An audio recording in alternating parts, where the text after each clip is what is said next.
Morning. Nigel Broadhurst. I'm the buying director of Iceland Frozen Foods. Introduce myself. The Del Boy of the frozen food market, I guess. I'm the trader, the guy who buys and sells stuff and tries to make a little bit of money out the middle, and hopefully the gap that's in between the buying price and the selling price isn't given away out the back door via fraud, theft, or other difficult issues. I joined Iceland in 1983 as a buyer. We had 64 stores and a turnover of 84 million. What I'd like to do this morning is just spend half an hour with you and talk you through the Iceland story, really, because I think it's quite an interesting story, and then I'll try and put that into context on your subject towards the end. So here we go. First, a history lesson. We like to think in Iceland that we're absolutely at the forefront of everything technology and retail skill. We opened our first store in 1970. There it was, as you can see, an absolutely fantastic retail presentation. First in the high street in Oswestry, that wonderful epicenter of frozen food retailing, with the most dynamic, young and gorgeous looking staff. We set off business with 30 quid each by the two guys that set it up to create a small business. We've never stood still. We started off selling loose frozen food, and the stores have metamorphosized over time through very stark freezer centers to Terence Conran design 1980s forefront retailing. We took over a business called B-Jam, who were twice our size, and we're a bit of a cavalier business, really, in terms of the way that we operate. We're entrepreneurs, and we're highly entrepreneurial in the way we do things. But the culture of the business is very, very important. That's our current store sort of format. We sell frozen foods, we sell grocery products, and we sell chilled, about a third, excuse me, in terms of the sales. And we've been very successful from day one. From day one, we made an operating profit in 1970. It might not have been a lot of money and didn't hit the chart, but for all the years up to 1983 till we floated, we got to about a 2 million profitability.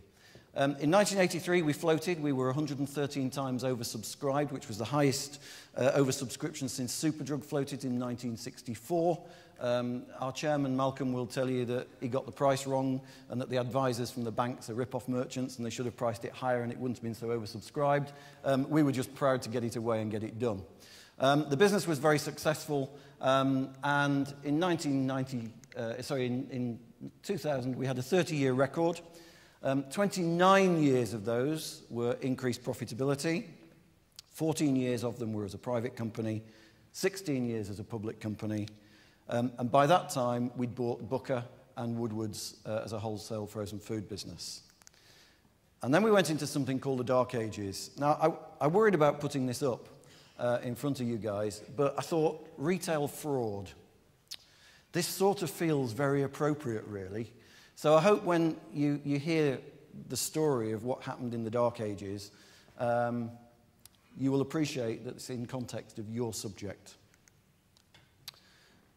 By 1998, we'd got to record profits. We were making about £78 million a year net. I left in 1998 and went off to run a food manufacturing business for a bit of fun. In 1999, a new chief exec was brought in who ousted the founding directors and set up a new business. The business fell off a cliff. This is the bit that I think you will find relevant. In 2001, £65.6 million were taken in provisions. In 2002, £10.4 million were taken in provisions. In 2003, another £13 million were stashed below the bottom line in provision terms. The accounting policies were changed, and depreciation policies were changed. If you'd really like to hear the story, go onto the website, www.iceland.co.uk, and look on the Dark Ages. You'll get the story.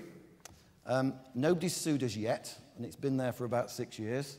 And the truth of the matter is, it was a real whitewash exercise to skip a business. Over the 4 years, sales declined by £420 million. Like-for-like sales declined by 22%. Frozen food sales, our core business, declined by 30%. Overheads increased by £40 million. We spent £75 million trying to convert Iceland frozen food shops into Spa. And if there's a lesson for anybody about consultants, forgive me if there's any consultants in the room, if there's a lesson about consultancy, if you're a small store retailer on the high street and your name's Iceland, the first thing that a consultant will say is stores less than 5,000 square feet are convenience stores. Wrong. Profits were non-existent, and the frozen food market declined. We were quite important to the frozen food market, and the frozen food market went into decline over those 5 years. That took us to 2004, and we had a Nordic invasion. The Vikings came, and we all got back together, the four of us got back together and bought the business back. It was a pretty sorry state. We walked back into a business in 14th of February 2004, and we had to decide which business we were really in, because the business that we'd left was a very different business to the one that we found ourselves. So the questions we had to ask were, are we a freezer centre? Are we a supermarket? Are we a discounter? Are we a convenience store? The bottom line was, we didn't know. And in point of fact, our customers didn't know. And that's the crucial point, really. If your customers don't know why you're there, whether you're a retailer or whether you're a B2B business, then there's no point in being there, because you're going to find it very hard to sell them anything. So the way forward from our point of view was very simple. It was about simplification, it was about focus, and it was about accepting reality. And because of the culture of the business, it was also about hopefully having some fun as well. We needed a new trading strategy, so we looked at everything. We pulled our range apart, we pulled our prices apart, we revisited our promotional program, we looked at our points of difference in terms of what real reasons were there for our customers to visit our stores, and we looked at our marketing and communication programs, both internally and externally. And very quickly, we formulated a new trading policy. We took out some things that for a frozen food retailer appeared a bit daft, really. Fresh sandwiches, flowers, chilled pizza, newspapers, spirits, My Little Pony toys. Why would a frozen food shop be selling My Little Pony toys? I don't know, but they were. We took about 30% of the SKUs out of our business, and that was really important from a simplification point of view. And we started to focus on frozen food, get clarity of range. We had 17 different lasagnas. We had to get a clarity in terms of what our brand proposition was against what our own label proposition was, and we had to talk about significantly improving our product quality. We also looked at worldwide sourcing, because we'd had to invest a significant amount in terms of reducing prices, and that meant that we had to buy better and travel around the world and find the very best place to buy all the high-quality products that we sell. We put a big focus on new product development. We had to create reasons for people to visit our stores, and that's for things like our roast and frozen joints, where you can take that product, put it in the oven, and 2 hours later you can serve a fantastic Sunday lunch very, very economically. Or our party food, where we've created a market that's worth about £30 million to us at Christmas. We've created a new market where people can do their catering for their parties at home, straight out of the freezer. Similar products. And special occasion eating, desserts, treats that people can come and visit and buy for their parties at home. We also had a price challenge. When we walked back into the business, I said to my predecessor, so your chips are selling at £1.69. Yep. The marketplace is 92p. Why on earth would you expect to sell any? Can't afford not to, he says. It's a commercial decision. What do you mean commercial decision? Well, it's a £3.8 million investment to get the price right. How many do you sell? Not very many. Well, do you think if you got your price right, you might sell more and make more profit? And that was the culture that had gone completely wrong within the 5 years of the business. We became competitive, we delivered brilliant value for money consistently, and we focused on cash profit, not margin. And I think that's a real crucial point from your subject today. We measure our cash profit after shrinkage and after wastage. And our wastage targets and budgets are equally owned by buyers, by sellers, and by loss prevention people. So the whole KPI structure is aligned throughout the whole business. We went to round sum pricing for clarity and simplicity for our customers, And we put in a new promotional strategy where we got rid of all these silly promotions of buy one, get one free. We've moved own label to sensible prices on an ongoing basis, and we priced our brands very competitively. We looked at promotions not as the reason for being there, but as the top slice that generated some extra increased turnover of the business, and we focused on trading our customers into more expensive products. Promotional investment was severely restricted because we were looking at cash profit, and we invested very heavily in dropping our base business to the right price. And we tried to grow the base business. We relaunched our very successful home delivery service. Our customers, 70% of them didn't have access to a car during the week. Either the old man took it to the office, or they were elderly and didn't have access to a car, so they came into our high street stores on the bus. They do their shopping in our stores, we take it home for them. It's a huge boon, it's fantastic, it turns an £8.50 spend into £50, because we turn secondary top-up shoppers into destination shoppers. So we did a full relaunch, we put greater focus in staff training, we looked at our highest spending customers, and we focused on our big frozen food spending customers. And then the most important piece that we did, we started communicating, and we communicated internally. And the one thing that's very important in our business is, culturally, we're a fun business. It's still a family business, even though there are 23,000 employees in the business. First thing we did, we took 1,000 store managers to a conference. We put a new focus on store standards, and we rejuvenated and motivated our key colleagues. You'll see that this was quite successful, and 5 years later, we took 4 plane loads of store managers to Disney, Florida for 5 days and had one hell of a hoolie once we fixed the business and sorted it out. But it's about the culture of the business that's the most important piece of this story, because we are very much focused on the people who work for us, and we're very much focused on getting them to own and to take part in delivering the results that we need. We also had to communicate differently to our customers, so our marketing was changed. We got a new advertising agency, we got a new Iceland personality, and we spent £6 million on a Christmas TV advertising campaign. The whole focus was about simplifying the business and reducing the overheads. We pulled out of the Republic of Ireland because it was a different country with different currency, with different employment laws, with massive shrinkage and wastage issues that we couldn't control. We closed 100 stores, loss makers, and stores that were inside Littlewoods. We pulled out of home shopping because it was complex. We rationalised our appliances sales division. We used to sell freezers and microwaves, and that wasn't core business, so that went.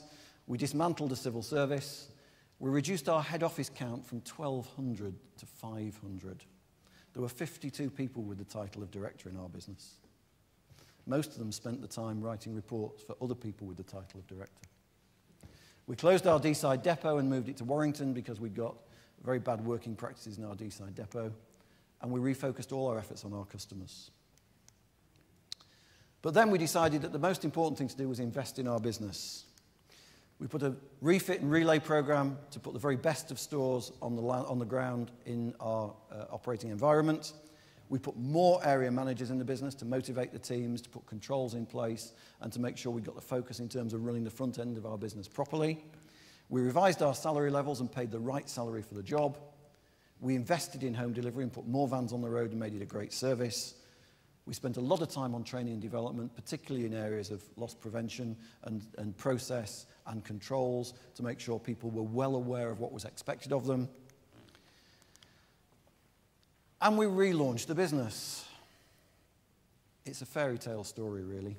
You couldn't write the book in terms of what's happened to the Iceland business. Our like-for-like sales went from -5% to +20%. Our home delivery went from 50,000 deliveries a week to 160,000 deliveries a week.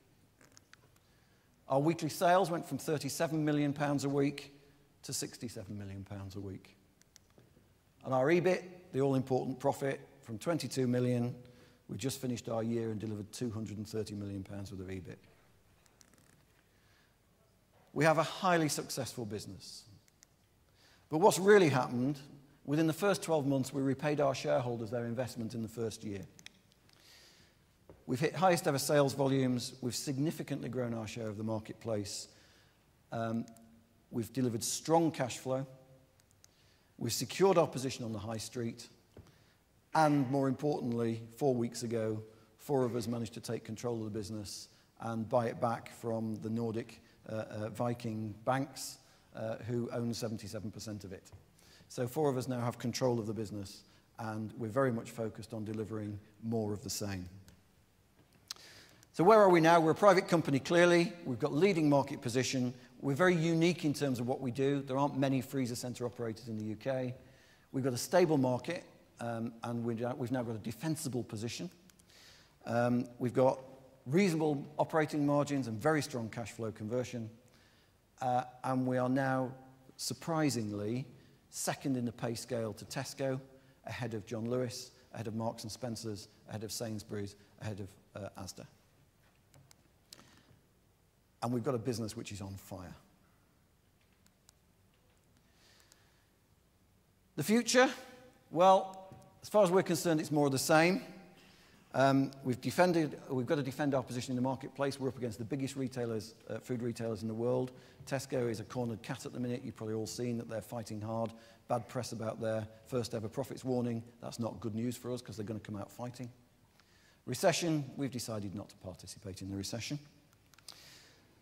We're going to grow our business. We're going to grow 16 stores last year. We've got 25 for this year. And we're going to go international. We already have stores operating in Spain, Portugal, Ireland, and we've got about 65 countries that are selling frozen food product under our brand in various retail formats. So what does that then mean to you guys? I've given you a big picture about our business, but what does that mean about stock loss and theft? Well, the first point to make is it's cash. It's pound notes. And for us, every pound is a prisoner.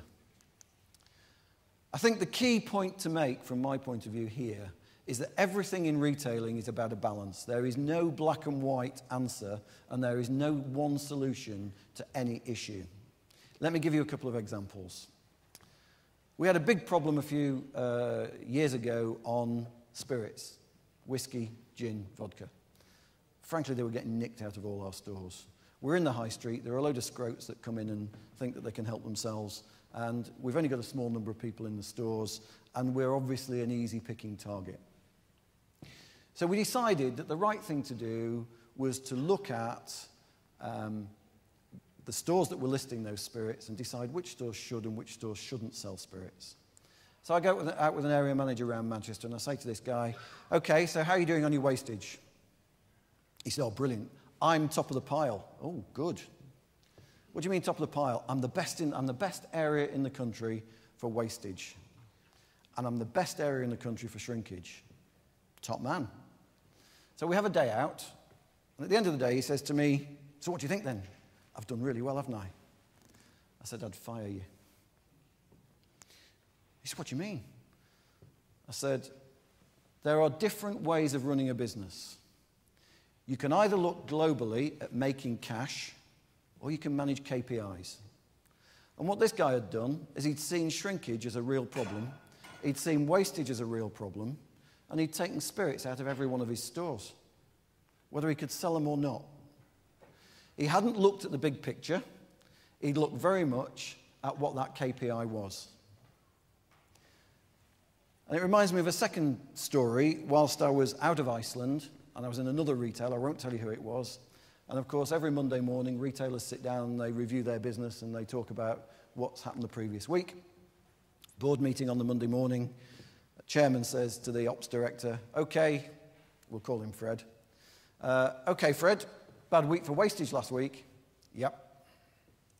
What are you going to do about it? I've told them. Sorry? My boys, I've told them. Be right next week. Yeah, I know, I get that. That's great. Well done. Motivation, all the rest of it. But what are you going to do about it? He says, my name's Fred. He said, I've never missed a number in my life, and I'm not going to start now.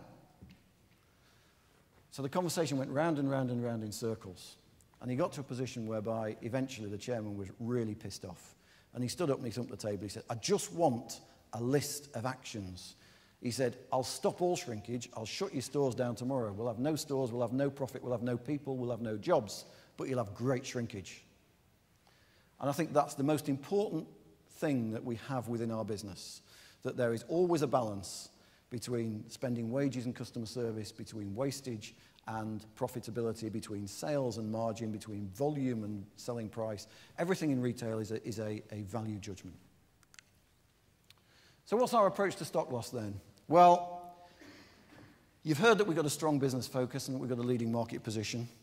The key thing for us is to understand root causes of issues and to make sure that what we do is we fix those causes and we don't fix symptoms. It is very, very easy to find out that something's going wrong and stop it going wrong, but stop it going wrong through a symptom. It's very much about looking at things holistically, and you'll hear from A.D. Houghton, our head of stock prevention, later on. What we try and do is we try and take ownership to fixing the hard bits in the centre. We've got 760 stores. We've got 23,000 people in our business. It's very hard to get 23,000 people to do the same thing at the same time in the same way 365 days a year.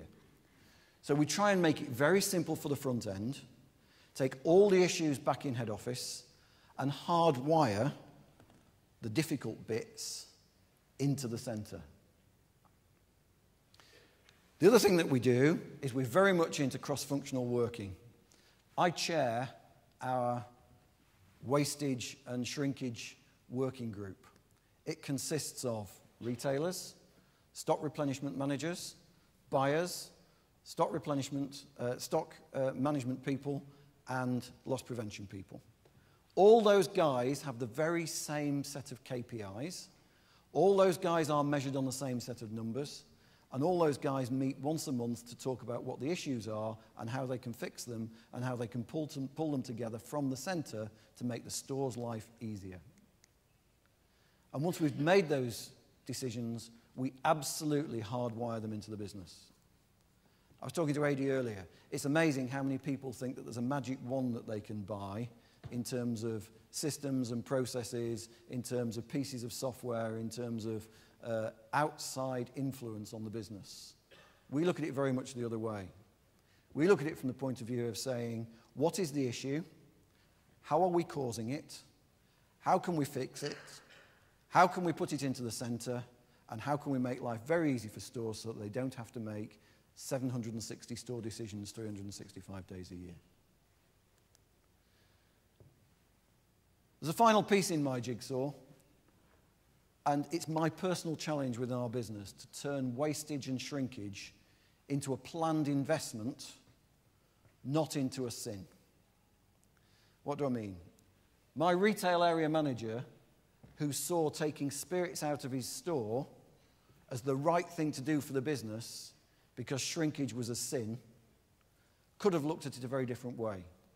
My retail area manager could have sat there and said, I'm going to make sure I have no wastage and no shrinkage on things that I can really control very well, so that I can invest a little bit of my wastage and shrinkage in those stores that I think should be able to sell spirits, but actually at the minute aren't doing. And it's about tipping the whole thing on its head. And it's a crusade that I've got within our business to make sure that we actually look at our wastage and our shrinkage, and we look at it positively. Every Monday morning, our meat and poultry teams sit down, and they look at their sales, and they look at their profit, and they look at their wastage. If they've got wastage and shrinkage on the fast-selling products, that's a huge problem, and that's where we focus. We don't focus our wastage and shrinkage discussions on the slower-selling products that we're investing in to make sure we can get wider distribution, greater choice for our customer, and that one final incremental sale. So the thing that I'd like to leave you with really today is, in short, you cannot shrink a business to success. In our view, everything has to be done at the lowest level, everything has to be brought into the centre, and we have to control things to make the lives of those 23,000 people in our stores simple, focused, and with great clarity.